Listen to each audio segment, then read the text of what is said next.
Building a website requires a village. Let us revisit something that we already know. You have seen this before. I hope that you still remember. But we have the front end like that. We have the back end that comprises the server and the database. And we have several languages that we use for server programming. And we also have languages that we use for the database. And you saw this is the front end, those who are working with HTML, CSS, JavaScript. To be a front end web developer, you need to know at least HTML, CSS, and JavaScript.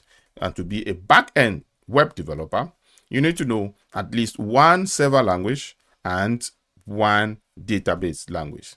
Sometimes for very big organizations with a big number of applications and staff, they can also have somebody that manages only the database, and that person is usually referred to as a database admin. Any person that can manage the front end, the back end, and the database, these people, we call them full stack web developers. If you are enrolled in the full stack web developer track, it means you will learn HTML, CSS, JavaScript, one database language. In this case, we'll be learning MySQL, and we will learn PHP and a framework called Laravel.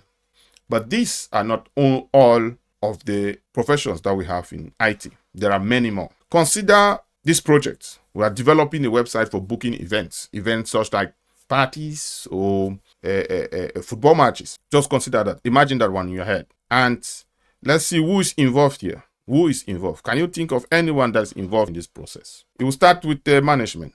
We'll have the project manager who plans and coordinates the project. In the world of agile web development or agile software development, we don't have project managers. We have product owners. And we also have UI and UX designers. These are the people who decide how the website should look like.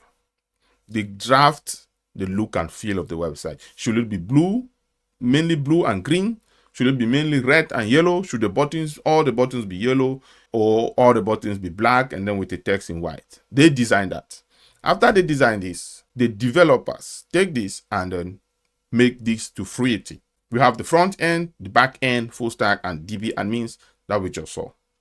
Those are the people who make things happen. Without the developers, nothing will happen. No, we don't have a website. We also have DevOps engineers. These are people who ensure the smooth deployment and maintenance of the website. We also have quality assurance or testers. These are people who test the functionality. If somebody clicks on the button to book, does this happen? Is there anything that happens after that? And if somebody books, does the person get a confirmation? If they are doing some payment, is this happening? And does it happen? How fast does this happen?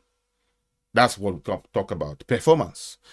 We also have web analysts. These are people who analyze web traffic.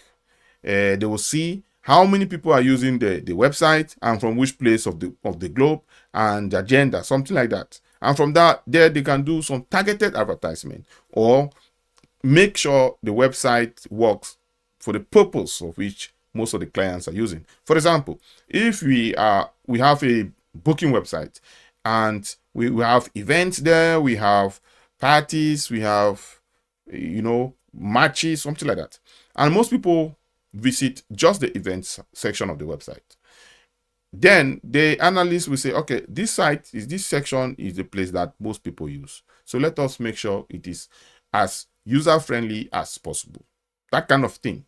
And this kind of people, we also call them business intelligence analysts. And we also have search engine optimization specialists, SEO specialists. These are people who optimize the website for search engines. They inject some codes and make sure that our search engines can quickly and easily identify our websites. We also have security specialists. Of course, if you have a website like this one, you have to make sure that everything is secured. If somebody tries to book and instead of removing 1,000 euro from their account and somebody hacks it and removes 1,200, that is not good. That is really not good.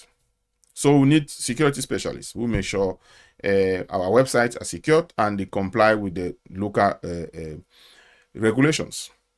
So those are some of the professions that we have for web development. There are many more that I have not talked about in this video.